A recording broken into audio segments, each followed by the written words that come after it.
Silly, soft stuff, puffed Thomas. I didn't need that stupid old thing yesterday, and I shan't today. Snow can't stop me. He rushed into a tunnel thinking how clever he was, but there was trouble ahead. Cinders and ashes, said Thomas. I'm stuck. And he was. Back, Thomas, back, said his driver. Thomas tried, but his wheels spun and he couldn't move. The conductor went back for help, while everyone else tried to dig the snow away. But as fast as they dug, more snow slipped down until Thomas was nearly buried. Oh, my wheels and coupling rods! I shall have to stop here till I'm frozen. What a silly engine I am! And Thomas began to cry. At last, a bus came to rescue the passengers. And then, who should come to Thomas's rescue but Terence? Snow never worries him.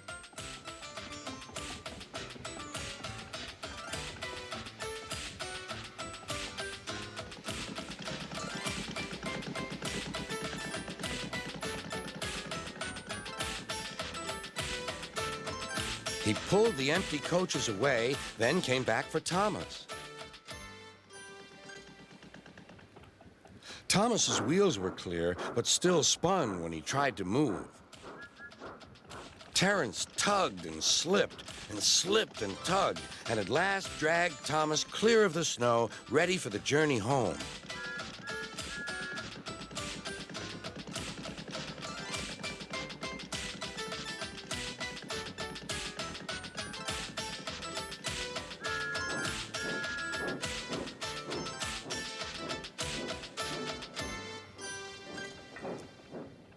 Oh, thank you, Terence. Your caterpillars are splendid, said Thomas.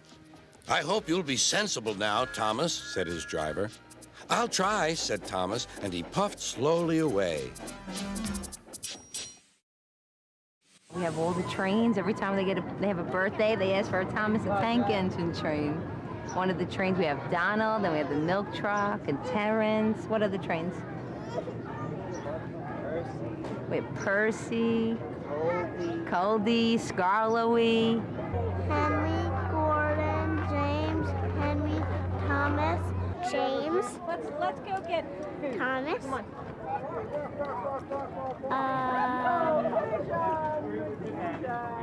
Percy. What Percy does, he backs up, backs forward, backs down, backs up, backs forward, backs down. That's what's happening to Percy. Percy, helps Thomas carry a load because of his friends.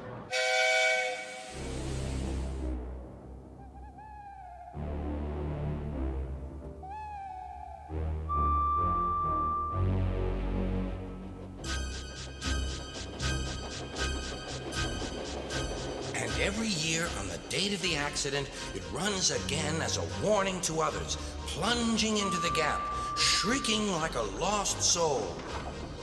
Percy, what are you talking about? The ghost train. Driver saw it last night. Where? Asked Thomas and Toby. He didn't say. Oh, it makes my wheels wobble to think of it. Puh, said Thomas. You're just a silly little engine. I'm not scared.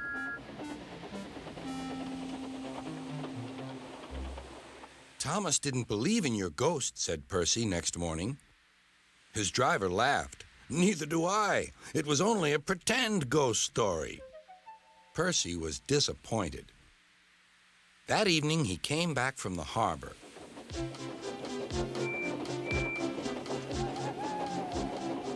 Percy knew where he was, even in the dark.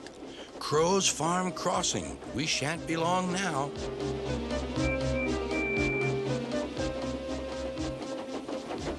He liked running at night. The rails hummed and the signal light shone green.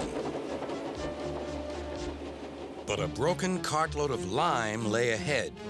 Sam the farmer had just gone for help.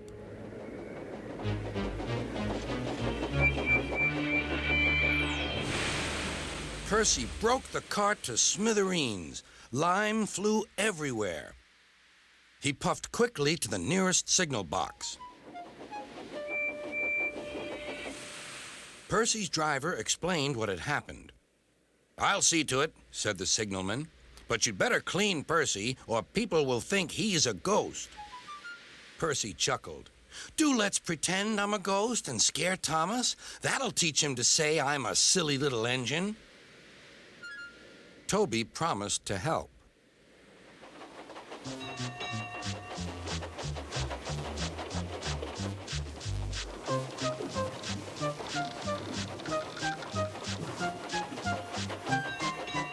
Thomas was being oiled up for his evening train. "Percy's had an accident," cried Toby. "Poor engine," said Thomas. "Botheration. That means I'll be late. They've cleared the line for you, but there's something worse." "Out with it, Toby. I can't wait all evening." "I've just seen something," said Toby. It looked like Percy's ghost. It said it was coming here to warn us." "Puh, who cares? Don't be frightened, Toby. I'll take care of you."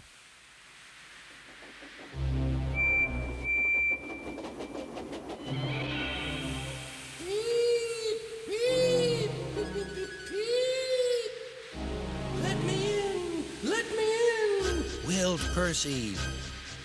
"No, no, not by the smoke on my chimney, chim. I'll chuff and I'll puff and I'll break your door in."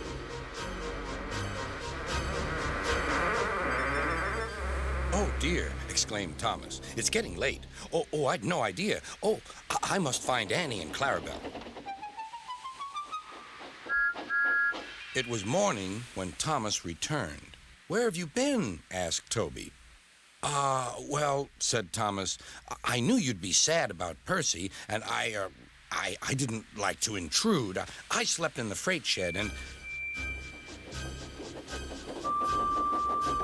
"Oh, sorry, can't stop. Gotta see a coach about a train."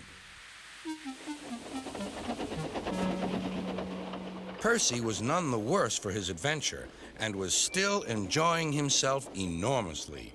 He had heard everything. Well, what do you know about that?" "Anyone would think," chuckled Toby, "that our Thomas had just seen a ghost." All of the children came to say goodbye.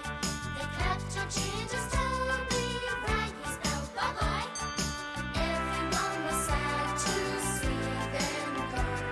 Whatever will they do, and where will they go? Saturday news came to brighten up their day. How Toby and Henrietta were needed right away. The theft controller had written to say, could they please come and help right away? Now they're part of his family forever. Yes, Toby. Toby got thirsty. He drank his drink, and then he got more thirstier.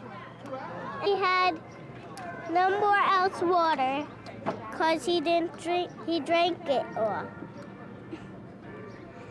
And that's the end of the story. Mavis is a diesel engine who works for the quarry company shunting freight cars in their sidings. She has 6 small wheels hidden by side plates just like Toby's. Mavis is young and full of her own ideas.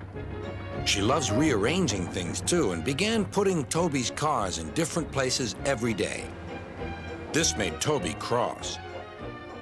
"Freight cars," he grumbled, "should be where you want them, when you want them." "Fiddlesticks," said Mavis and flounced away.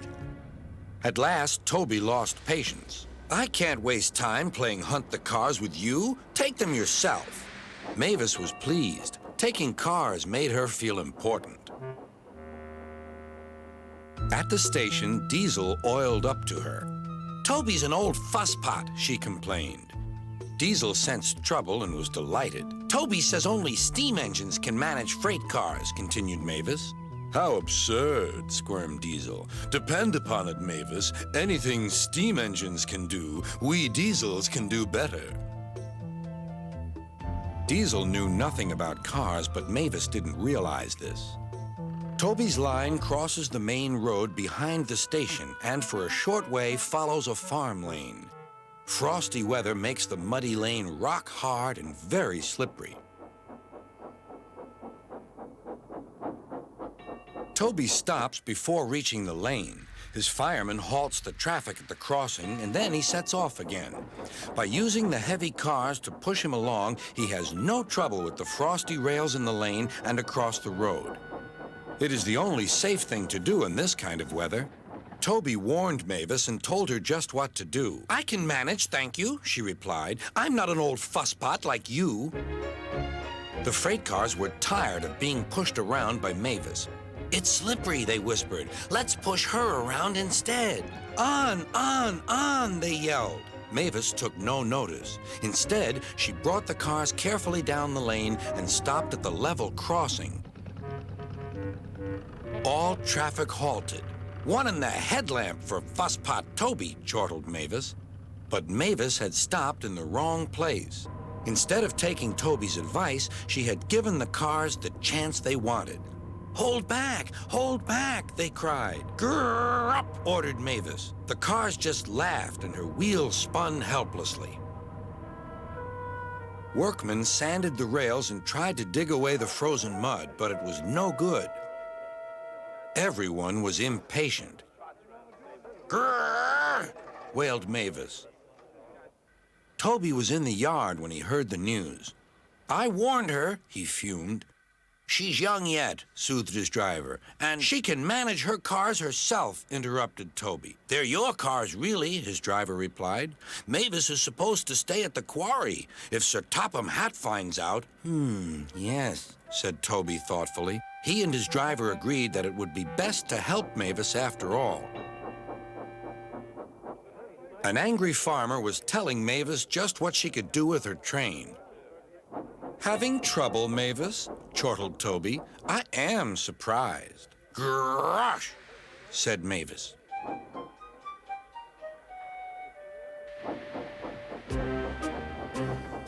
With much puffing and wheel slip, Toby pushed Mavis and the freight cars back. The hard work made his fire burn fiercely, and his firemen spread hot cinders to melt the frozen mud.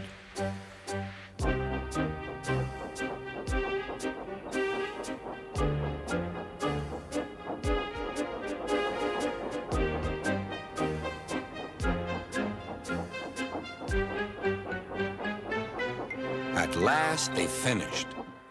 "Goodbye," called Toby. "You'll manage now, I expect." Mavis didn't answer. She took the cars to the sheds and scuttled home to the quarry as quickly as she could.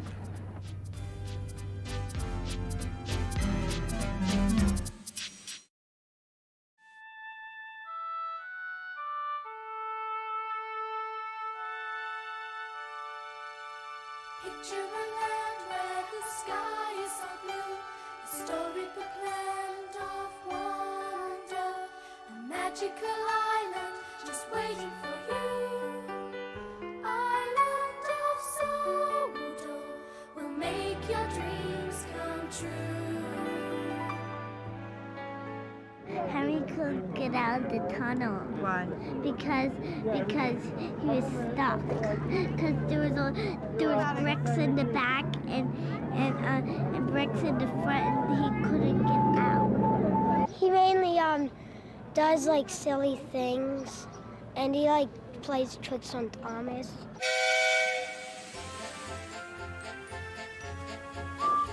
Thomas the Tank Engine puffed happily along his branch line with Annie and Clarabelle. Sir Topham Hatt was waiting on the platform. He looked at his watch. "Well done, Thomas. You are right on time and really reliable." "Thank you, sir," whistled Thomas. "Ooh, right on time and really reliable," hummed the coaches. But the big engines were not feeling cheerful at all. "Where's Percy?" mumbled Henry. "He's supposed to fetch our coaches." "We get no rest," complained James. He edged angrily onto the turntable and spoke rudely to Henry. What's the matter, Henry? There's no rain today. Stop worrying and do some work instead. I'm not afraid of getting wet anymore, huffed Henry. Anyway, you look silly enough to be a clown. You should join the circus. Oh, whistled Percy. So you've heard the news?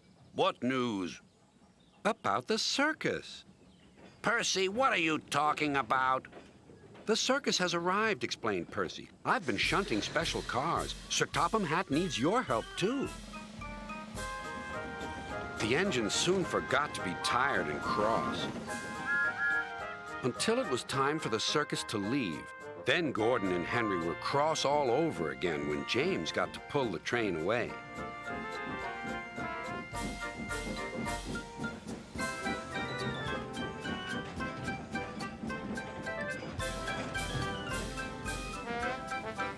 A little later, Sir Topham Hatt returned. Come along, Henry. A tunnel is blocked down the line. You must take some workmen to investigate.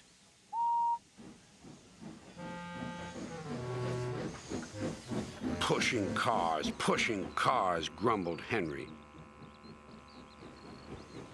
They stopped outside the tunnel.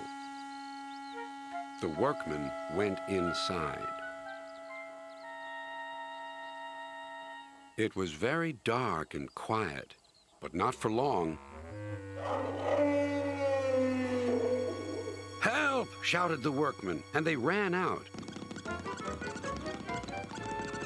We started to dig at the block, but it grunted and moved, one said. Rubbish, said the foreman. It's not rubbish. It's big and alive. We're not going in there again. Right, said the foreman. I'll ride in the cars and Henry shall push it out. Wheesh, said Henry unhappily. He had been shut in the tunnel for being afraid of the rain, but this was worse. Something big and alive was inside. Peep, peep. I don't want to go in. Neither do I, said his driver, but we must clear the line. Oh, dear, puffed Henry.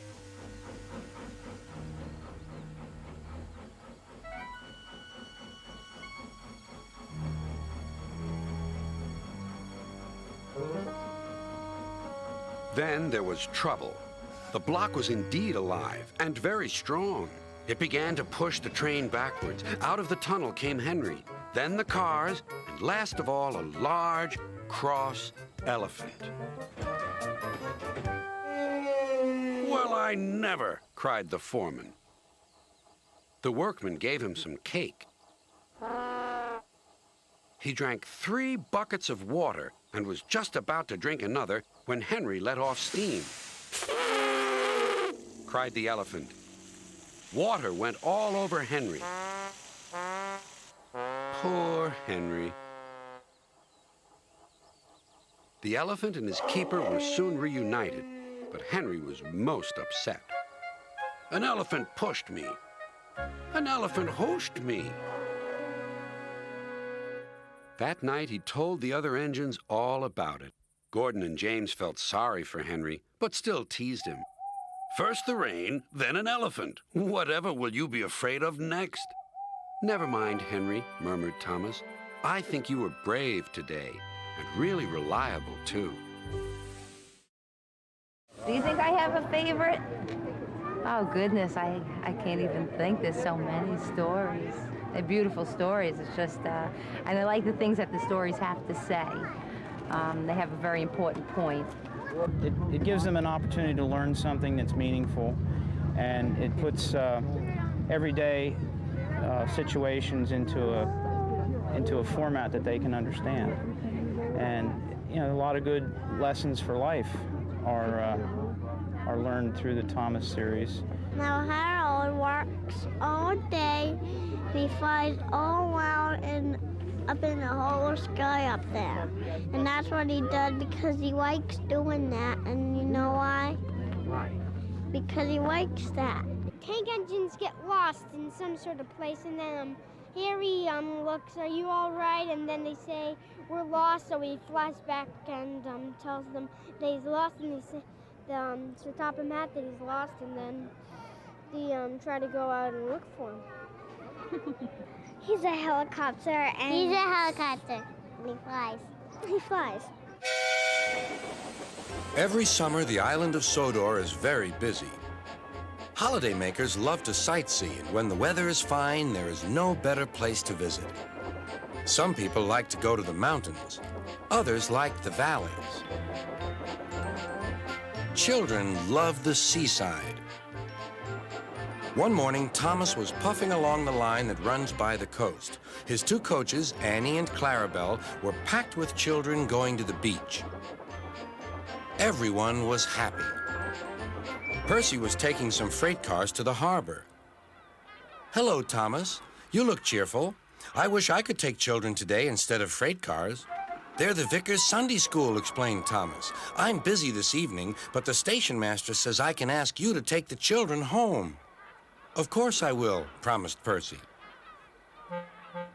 Later, Percy saw Harold. Sorry, Percy. Can't talk. I'm on high alert. Why? Bad weather's due. My help's always needed. Mind how you go, Percy. Huh, huffed Percy. As long as I've got rails to run on, I can go anywhere, in any weather, anyhow. Goodbye.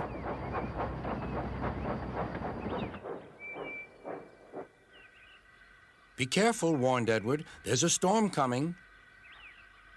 A promise is a promise, thought Percy, no matter what the weather. The children had a lovely day, but by tea time, dark clouds loomed ahead. Annie and Clarabelle were glad when Percy arrived. He was just in time.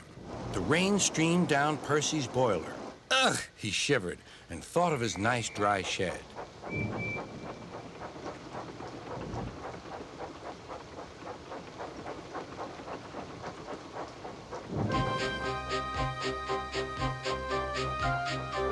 Percy struggled on past coastal villages and into the countryside. The river was rising fast. I wish I could see, complained Percy as he battled against the rain. More trouble lay ahead.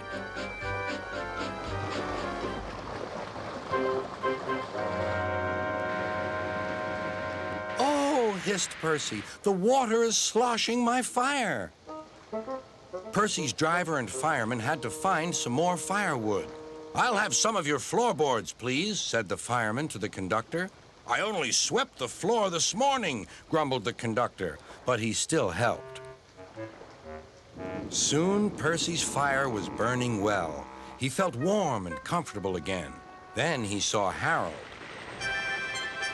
Oh, dear, thought Percy. Harold's come to laugh at me.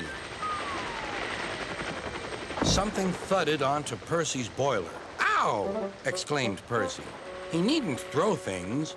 It's a parachute, laughed his driver. Harold's dropping hot drinks for us. Thank you, Harold, whistled Percy. Good to be of service, replied Harold and buzzed away. The water lapped Percy's wheels. Percy was losing steam again, but he plunged bravely on. I promised, he panted. I promised. He made one more big effort, and at last, exhausted but triumphant, he brought the train home. Well done, Percy, cheered Thomas. You kept your promise, despite everything. Sir Topham had arrived in Harold. First he thanked the men, then Percy. Harold told me you were a wizard. He said he can beat you at some things, but not at being a submarine. I don't know what you two get up to sometimes, but I do know that you're a really useful engine. Oh, sir, whispered Percy happily. Sometimes it's nice to take some time out. Do what you really want to do. Just to relax and let the world fly by you. Forget your worries, no need to hurry. Just leave a sign to say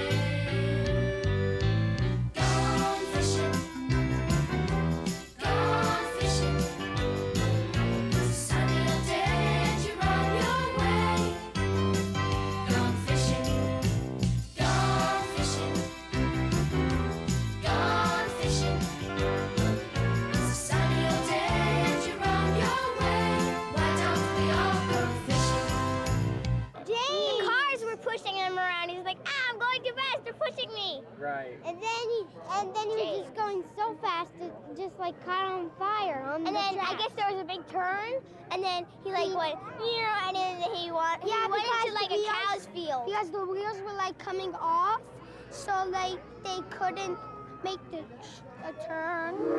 James, What happened? a bee stung him. Once a bee stung me. Trevor the traction engine was enjoying his work in the vicarage orchard. Birds were singing and apples were ripening on the trees. It was a lovely day. "Hello, Trevor," said James. "You look as bright and cheerful as my red paint." "Oh, I am," replied Trevor. "What's that noise?" "It's the bees," laughed Trevor. "They're all in these boxy things called beehives. I'm taking them to the station. The vicar says his bees make good honey, and he's giving some of them to his friends." Just then, Boko, the diesel engine, hummed in. "Take care, you two. Don't make the bees angry. They might sting you." James didn't like being told what to do by a diesel, and he buzzed away. "Goodbye, Trevor," called Boko, and set off to see Duck at the next station. Bill and Ben, the tank engine twins, were busy arranging cars, but they scampered off when they saw Boko. "I remember the first time I met those two," laughed Boko. "They nearly made my eyes pop out. Edward soon put a stop to their games." "Edward is the only one who can keep Bill and Ben in order," chuckled Duck. "I sometimes call them the bees." "A good name," replied Boko. "They're terrors when they start buzzing around." James bustled in. "What's that, Duck?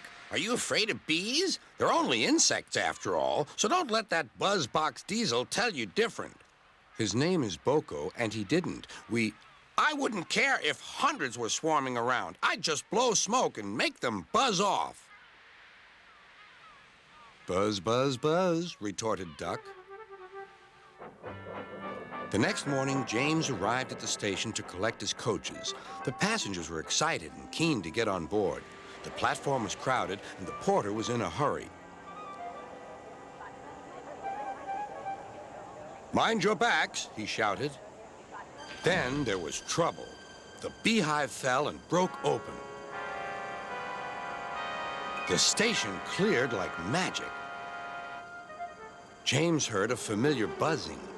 The bees were too cold to be cross, so they buzzed around the fireman, hoping he'd mend their hive. But he didn't understand, nor did his driver, so the bees turned to James.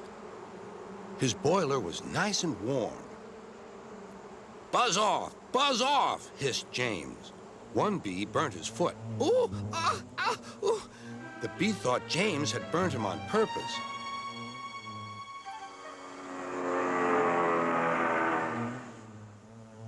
So it stung James right back on the nose. "Eee!" whistled James. He had had enough. So had his fireman and driver. They didn't notice till too late that they had left all their coaches behind. They tried everything to get rid of the bees. First, they spun on the turntable, but to no avail. They tried washing them off, but the bees clung harder to James's warm boiler. Then they tried smoking them off by going through a long tunnel, but still the bees wouldn't go away. "It's no good, James," said his driver. "We'll just have to go back to the orchard and fetch another hive." James's reply was drowned by the sound of buzzing. The vicar was waiting anxiously for James. When he arrived, the bees swarmed straight into their new home. "Come on, James," said his driver. "What you need now is a good hose down." Later that evening, James was resting in the shed when the vicar came to see him. "Thank you for saving my bees," he said. "It's a pity it's not Christmas. Then we could call you James the Red-Nosed Engine." Everyone laughed, even James. But instead, they decided to call James the Bee's Knees, which means they thought he was more useful than ever.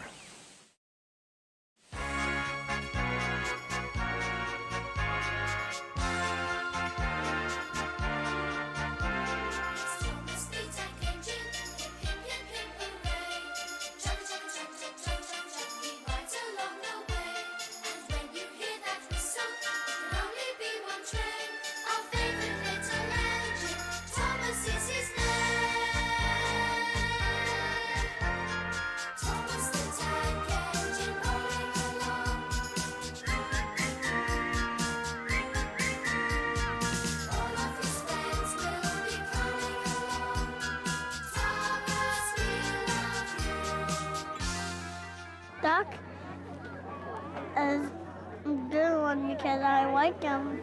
Because he's a good one because I like him. No, I like him. What? Because he's a favorite and all in the world. Quack, quack. Percy and Duck like working at the harbor by the sea.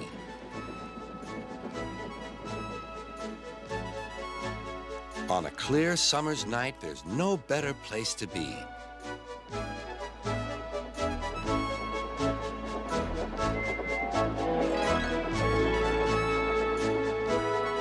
The big ships bring passengers. Cargo ships carry machinery and other things. Duck and Percy puff backwards and forwards with the crates of cargo as they are loaded and unloaded by the quayside. One morning, Duck and Percy noticed that the horizon was packed with sails flapping against the blue sky. I wish I could sail to faraway lands, sighed Duck. Engines can't go sailing, snorted Percy, because engines can't float. Duck still had his dreams. Suddenly, they were rudely interrupted.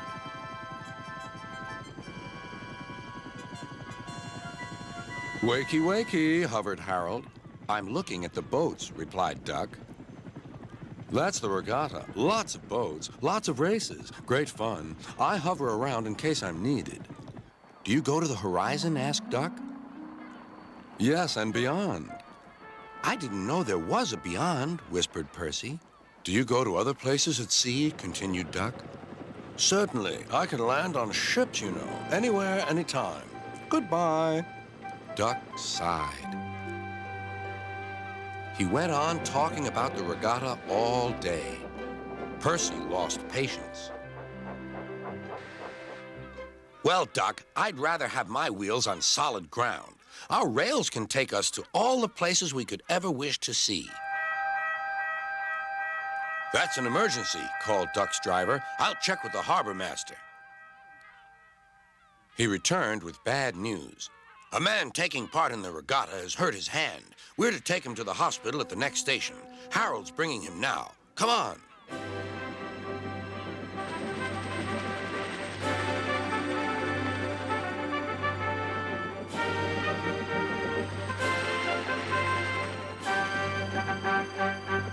Good to see you again, Duck, whirred Harold as he landed carefully on the platform. The man was gently helped to safety. My job is to stay at sea in case of other emergencies. Otherwise, I would take this gentleman to hospital myself. Must fly. Goodbye.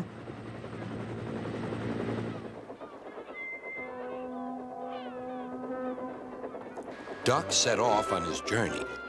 Soon he was steaming well, and his wheels were thundering along the track.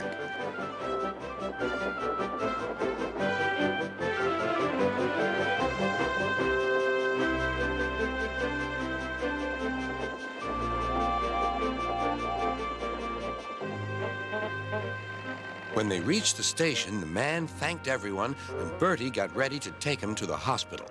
You look splendid flying along the line, Duck, glowed Bertie. No wonder they call you Great Western. Thank you, Bertie. Percy's right, he thought to himself. Engines are happiest when their wheels are firmly on the rails. That night, Percy and Duck stayed a little longer at the quay. The air was warm and the sea calm.